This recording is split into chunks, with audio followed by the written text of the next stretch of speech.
going on?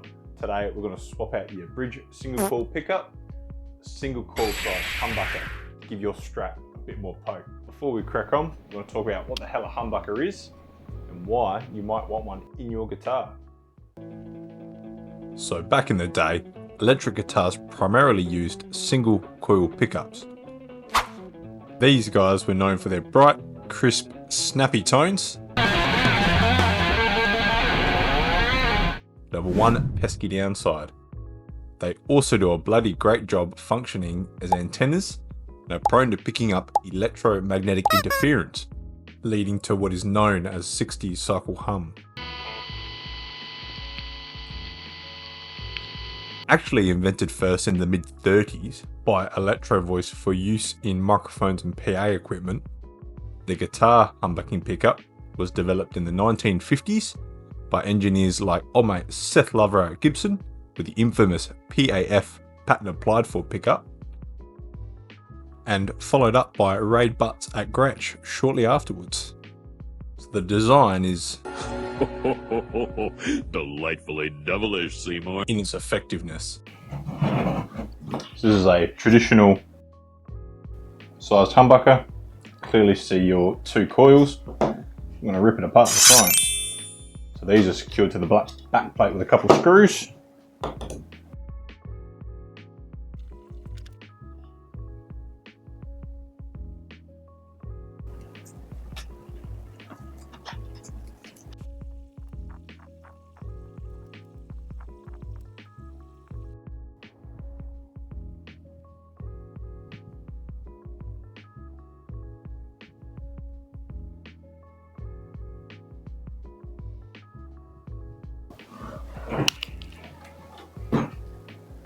So your humbucker consists of four parts: base plate to hold the lot together, a bar magnet, very important, and a pair of coils. So the coils themselves, almost exactly the same as a bog standard Stratocaster single coil.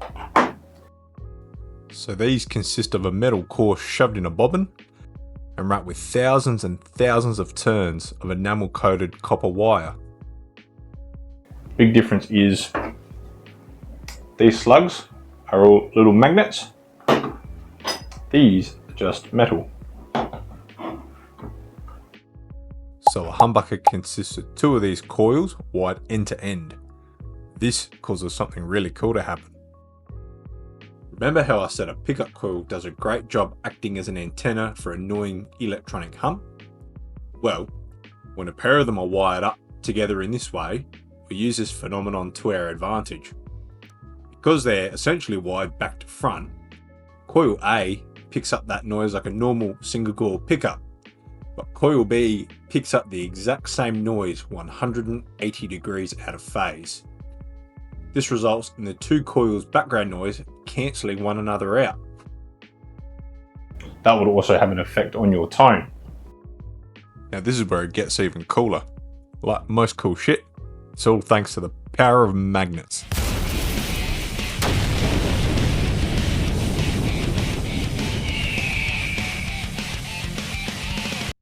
Now, if you were to wire any two coils like this together that happen to have the same magnetic polarity, you'd find the sound to be quite thin and hollow, not how you describe the sound of a typical humbucker. Now this is because, along with the background hum, that string noise being picked up by coil B is also being flipped around and experiencing that same out of phase cancellation effect that's keeping that unwanted noise out of your guitar signal. This is because there's one more piece to this puzzle. Remember how I said, unlike a Strat single coil, which uses 6 magnetic pole pieces in its construction, the humbucker instead uses metal slugs. If we shove a bar magnet in between those coils, touching the slugs, we'll end up with the slugs in one coil with a north magnetic polarity and the other one having a south magnetic polarity. The magnet is responsible for picking up the movement of those steel strings within its magnetic field and converting it into a signal used by your amp, and not so much the background hum. By flipping the polarity of the magnet in coil B, it will flip the guitar string signal 180 degrees again, putting the string noise back in phase between the two coils while keeping the background hum quiet. Now, while single coils offer that signature sparkle and clarity, it really is second to none. Humbuckers provide a much beefier sound with more output, perfect for pushing that amp into overdrive. Makes them a staple in blues, rock, jazz, damn near anything. As they typically have a much higher resistance than a single coil, because you're essentially sending that signal through 2 single coils worth of wire, they lose some of that treble off the top while providing a really beefy mid-range punch. This works especially well in place of a Stratocaster's bridge single coil position. They are renowned for being really bright and sparkly, sometimes to the point of being described as ice picky, a little bit too harsh to listen to. So we've got this nugget on the bench with us today. This Strat was slapped together from a kit a couple years back.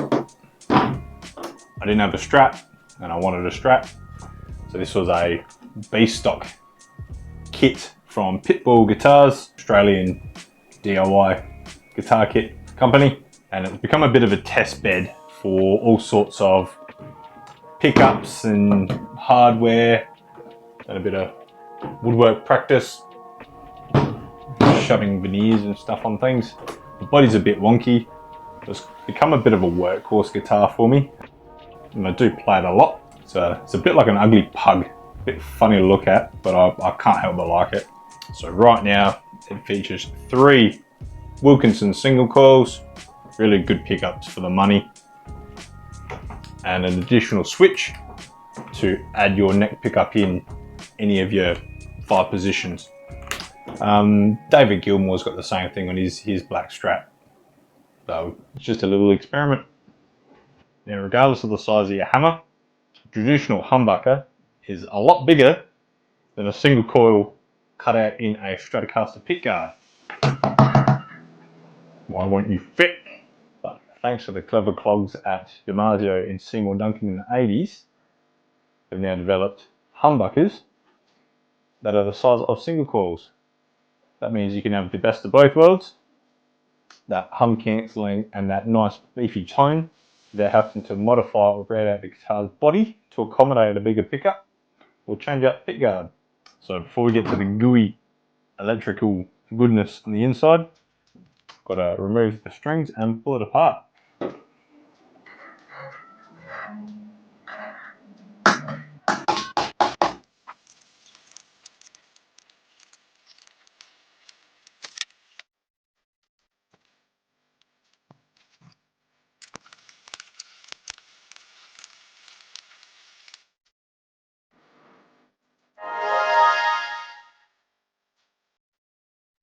So depending on how much wire length you've got available going to your output jack, you may need to desolder that. I've made sure to leave mine plenty long and included these little quick disconnect terminals, this little terminal block. If I do ever need to remove or swap out the pickguard, just using a little flat blade screwdriver, you can immediately disconnect your grounds from the bridge and the pickguard, as well as your hot signal. If you do find you need to, output jack is just held on with a couple screws, pulls off like that.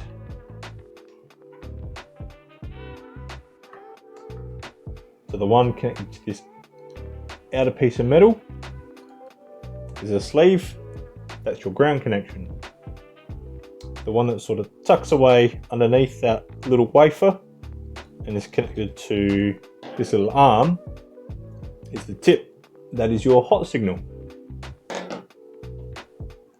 So take photos as you go, just note things down, but if you do lose a picture and you get stuck, yeah, that's how you can work out what is what. So let's shove this bad boy in there and see what it does for the sound. For most guitar electronics or pickup swaps and the like, these will be the tools you're going to need. First, screwdriver. Obviously needed to get everything apart. A bowl or some sort of container for your screws and stuff.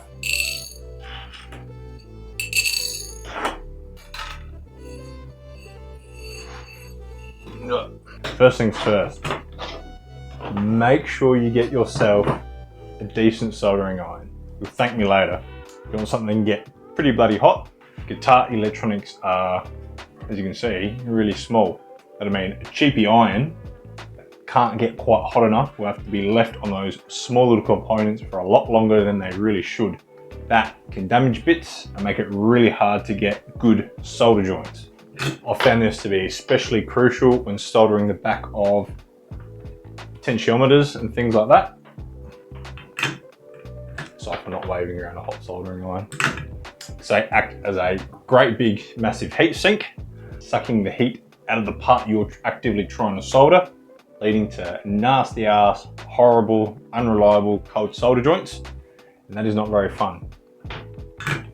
You want something that can blast heat into a part quickly, solder where you need it, and be done, leading to nice, crisp, shiny solder joints. So when I started soldering guitar electronics, swapping out pickups and stuffing around with wiring, I learned this the hard way. For a while, I thought I was just absolutely abysmal at soldering until I got something semi-decent. So the iron I use is a 𝗧𝗵𝗶𝘀 branded one. I believe they're Japanese. They work freaking killer. And being popular, spare parts are really easy to come by. So if you find your trash here solder pencily thingy, or your tips get absolutely munted, you can get replacements easily. That means you can also experiment with physically different size tips using big thick ones that hold more heat for, as we said earlier, quickly soldering the back of potentiometers and larger components, or switching to quite thin small ones for soldering on the back of switches or push-pull potentiometers or things like that that have lots of little wires going everywhere and that call for a little bit more precision. Next, I like a decent pair of wire strippers. Pickup wiring is teeny tiny, so having a nice, consistent, reliable way to strip that wiring back without cutting any of the strands of the pickup wire is nice. A good set of small flush ground electronics wire cutters are really nice to have as well. It's good for cutting small stuff, or I even use them to flush cut the string ends at the headstock of a guitar. Optionally, a solder sucker is also really handy to have, especially when you're frequently changing out bits and pieces. Desoldering stuff over and over again can leave gunky solder residue on little solder pads and stuff, and it can make it hard to securely push wires through little holes in switches or push-pull potentiometers. Now, worst case, having gunky solder there can lead to a bad connection, which can induce noise into your guitar signal, which you do not want. With these, you literally heat the solder up till it melts, push the plunger in, and that sucker, pun intended, no pun intended, pun intended, literally sucks it up. Decent multimeter that can check resistance and continuity are really handy to have around. They can save you a shitload of headaches when sound ain't sounding, or if you need to check if things are grounded. Here's what's going on with this little nugget. So it's wired a little bit differently from a standard Strat, featuring this little piezo bridge. Pickup that's controlled by this switch here. It used to be a tone control. A piezo pickup works differently to a normal electric guitar pickup. But in this, I found it sounds like absolute anus, so I don't really use it. But the process is more or less identical, so don't stress too much. So as we're just changing out the one pickup, our main focus will be on this 5-way switch here.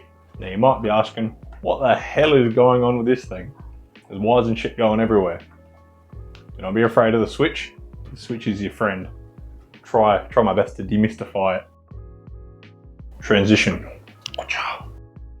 Right, now, so when you yank off your pick guard on a Strat style guitar, you're going to find two styles of switches. First one is your import or your blade switch, found on a lot of your import style guitars. Is generally your more cost effective option, or your leather style switches, found a lot of older stuff, higher end Fenders and other brands. Regardless what you got, don't stress, the process doesn't change. So all you have to do look at the back of your pick guards. From there, you'll see your 3 pickups. You see their wiring. So these are all bloody orange. You follow those up to your switch. Oh shit, what have we got going on here? Oh. They are 2, 3 to 1/2 of the switch. 4 terminals one side, 4 terminals the other side. As you can see, this is much the same. You got from your pickup wiring, 1, 2, 3, going to 1/2 of the switch. Here we see how the switch toggles through the various pickups and sends them to the volume controls. Note how the middle position is added to the neck and bridge pickups in positions 2 and 4. This is what provides your iconic 𝗧𝗵𝗶𝘀 Strat tones, as the pickups are running parallel to each other. If you go to your other side of the switch, the exact same process is going on, with each switch position jumping between these 3 terminals. This time, the corresponding lug goes to your tone controls. Interesting, right? Now split the switch right down the middle. So we're just envisioning these 3 terminals, 3.5 terminals, or this side of the switch. If your switch has 7 lugs in total, the center one is what's connecting both halves of the switch together and acts as your output to your volume control. So your bridge pickup's connected, both of those lugs will be connected to this one, which then outputs to your tone. So you swap it to your neck, it'll be that one and that one are then connected to this lug, and then yes, to your tone control. If your switch has 8 lugs, like this one here, which has 4 aside, the exact same process is going on, but instead of all being done internally within the switch, the output lug there and the output lug there are connected, and either can serve as your output terminal. See on this one, that one there is connected to there with a wire going to your volume control. So if you see here, with a multimeter set to continuity, which means it beeps when it sees electrical connection, we hook up our center lug. It's on the neck position right now. The neck terminal, which would be this one here, is connected. The other 2 aren't. That also applies to the tone side.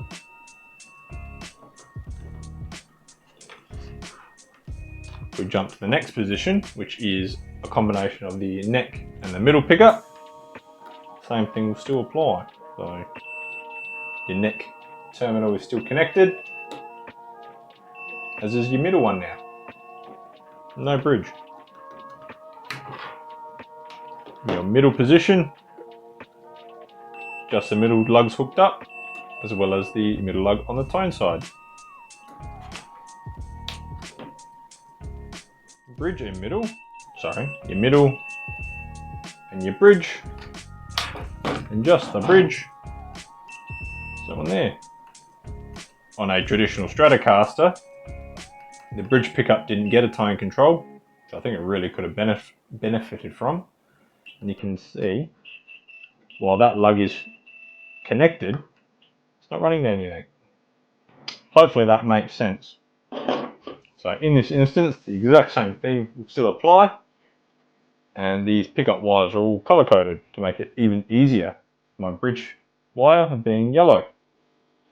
If you follow it up to the switch, as what we saw in the example, there he is. You found your solder point at the switch.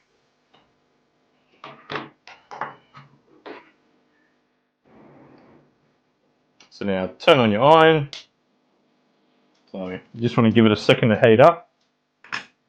From there, another crucial thing to ensure you get good solder joints, so make sure the tip is clean. So normally I like to just melt a little bit of solder onto it. Give it a clean with this little holder came with a wire brush.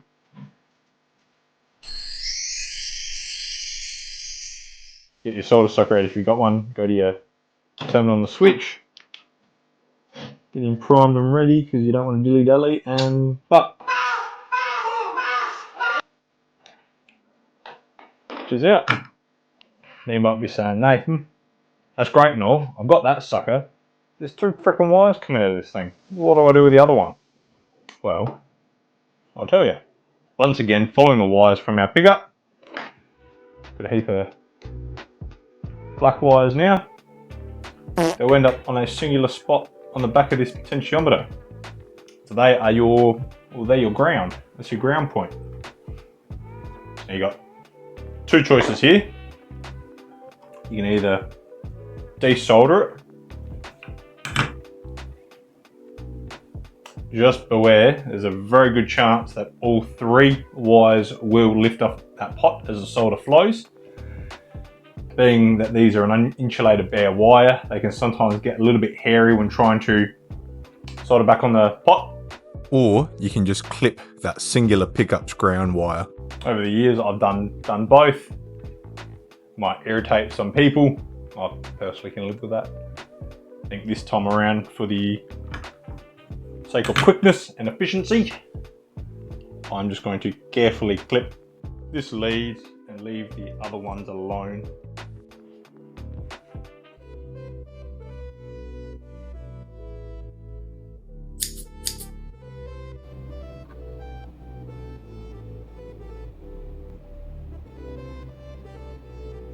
So now, once it's been desoldered, you can simply remove the pickup from your pick guard.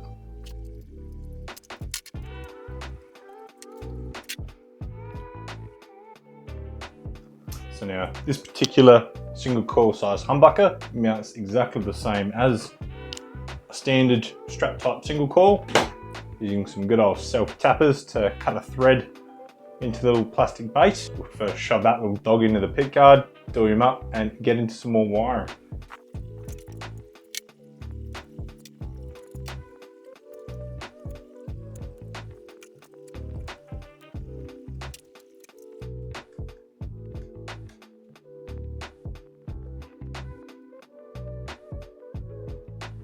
It's a bit of a squeeze, but this one fit in without too much dramas. If you find yours sometimes on the corners is a little bit big, you may need to carefully take a file to your pick guard. Take your time, do it little bit by little bit until you get him to fit. If you be patient, you do it right, even if you do take it out, it'll be barely noticeable with the standard single coil. So take your time, don't rush. Now, onto reinstallation. Pro tip, leave your pickup wires a little bit long, just in case you want to remove it and use it in something else down the track. Nothing worse than stitching yourself up by cutting it too short and not being able to use it in something else if you wanted to, or even worse, fall short trying to wire it into the guitar you're trying to install the parts on. Don't ask me how I know. You might notice on this humbucker, there's 5 bloody wires hanging out on the end of it. What the hell? Once again, don't stress, I've got you. Remember how I mentioned a humbucker was just 2 coils connected together? Well, 4 of these wires are just the start and the finish of 2 of the coils. This means, as we said in how they were constructed, we just need to connect the end of this one to the end of this one. This means if you want to get fancy, those 2 wires can be hooked up to a switch and shorted to ground. If you do this, you'll send one of the coil signals to ground, basically turning it off and having your twin coil humbucker behave like a single coil. And just bear in mind, they rarely sound like a true single coil on their own, lacking a bit of that same character, but nonetheless, it is still a really easy way to add a bit of versatility to a humbucker equipped guitar. So we can even observe this using my handy dandy multimeter by hooking up the hot or the output of the pickup to its final destination at ground.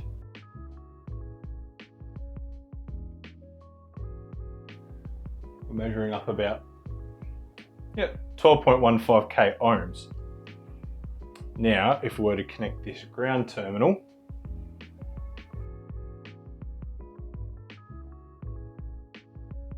to the finish of the first coil and the finish of the second coil, so essentially in between the two coils, the output should about half. So 6.1 or 6.09k ohms, which means we're only sending the signal through one of the two coils. So we're not doing that. So we're not doing that this time around. No fancy schmancy wiring here. So all we have to do is insulate these two terminals. Bit of heat shrink tube,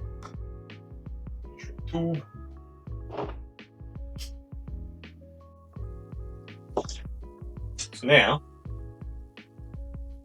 we've only got 3 wires to worry about now. You might notice one's red, one's black, and one is uninsulated. So the uninsulated one is basically like a shield wire. It helps shut the electronics up, quite the signal going over this length of wire.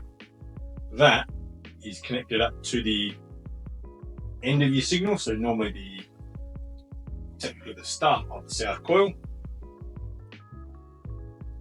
And that serves as your ground wire, the same as the black one on this pickup. Which means we've essentially just got the two wires to worry about: the hot, or the signal, and the ground. So now, yes, installation is exactly the same as removal. Now, hot lug goes to the exact same terminal. Is that a single coil? Oh my goodness. When it stops fighting you.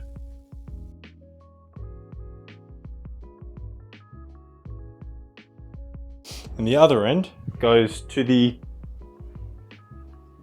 same volume pot that everything else is grounded to. So I'm going to make its own connection here.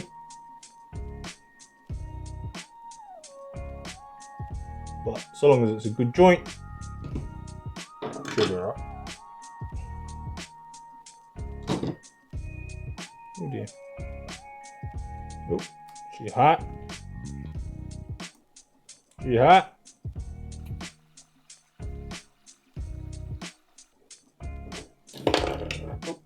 Lost my plant. So now you got everything assembled. You basically neaten up your wiring. Sure it all goes back together nicely. And you're just about ready to enjoy your newly hot rodded Strat.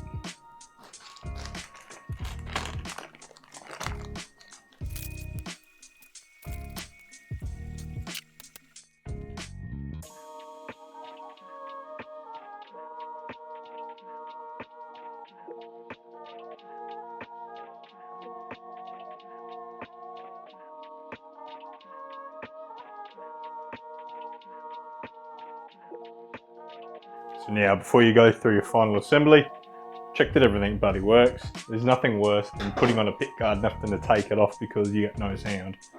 So one thing you can quickly do, I've just got it held on with 2 screws.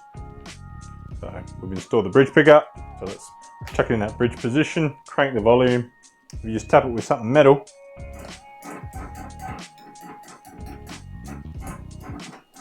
you get the sound.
Now you may have noticed, if you're a little bit familiar with guitar electronics and the like, I did not touch on potentiometer values. Calm down, it's okay, don't stress. Let's keep it super short. The bigger the number on the potentiometer, the more high-end frequencies are retained in your guitar's audio signal. The lower 250k pots are commonly used on single coil equipped guitars. They're used to tame some of the excessive high-end found on some single coil pickups. 500k pots are commonly used on humbucker equipped guitars. It helps balance them out in the event particular pickup in your guitar sounds quite dark. Cool thing is, don't overthink it. There are no hard or fast rules to this shit. Different manufacturers are known to mix and match potentiometer values and pickups. The early Gibsons used, I think, 300k pots with their humbucker equipped guitars. A lot of kits and a lot of guitars with single coils are available with 500k, or some of your offset Fenders use 1 meg pots just to keep things super bright and shimmery. Let me know if you'd like a video on changing out a volume or tone potentiometer. I'll be more than happy to do so. Now, onto some tones.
So now you've got the power to change up the voicing of your guitar. The awesome thing about Strat style guitars that everybody bloody makes parts for them. That means you can get really creative and get different pick guards made with different pickup cutouts. You can get crazy blade switches with a million bloody contacts for all sorts of switching circuits. You really are only limited by your imagination. That is one of the reasons I love Strats. They're a blank canvas. You can do whatever you want to yours, make it uniquely your own. So if you learned something or thought that was interesting, cool if you drop a like or a subscribe. Any questions or anything, I like talking this shit, so drop them below. So thanks again very much for taking the time to watch this far. We'll see you again in the next one.